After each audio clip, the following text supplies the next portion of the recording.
আপনার অন্তরে যা আছে, আপনারা যে যে বাধ্য করে তার কথা বইলে দেন না। আপনারা কি করবে বলেন? আপনারা খুন করবে। আপনি প্রায় 80 বছর বাঁচছেন, আর কয় বছরই বা বাঁচবেন?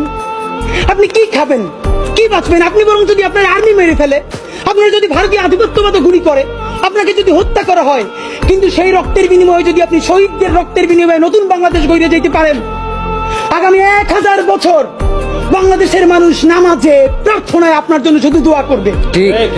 বুড়ো মানুষটা থেকে শুরু করে শিশু আপনার বক্তৃতা শুনে মাননীয় উপদেষ্টা কতক্ষণ জানেন?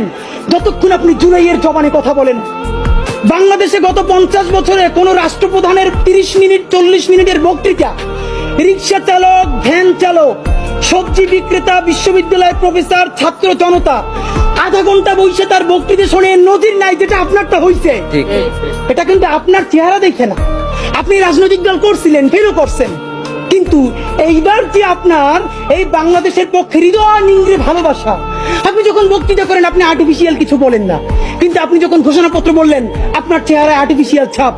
ইদানিং আপনি স্ক্রিপ্ট দেখে দেখে বক্তৃতা করেন, এগুলো আমরা চাই না। মাননীয় প্রধান উপদেষ্টা আপনার একটা কথা বলি, আমরা আগেও বলেছি এই সরকারের সকল উপদেষ্টার এক পা অন্য দেশে, বিপদ হইলে ভাইগে যাবে, কিন্তু আমরা দৃঢ়ভাবে বিশ্বাস করি আপনি ভাগবেন না।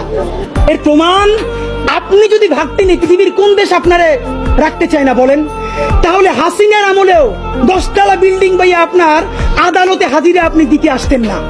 আপনি তখনই বিদেশ থাকতে পারতেন। আপনি এই দেশে থাকতে চান বলেই আপনি আসছেন, আমরা বিশ্বাস করতে চাই।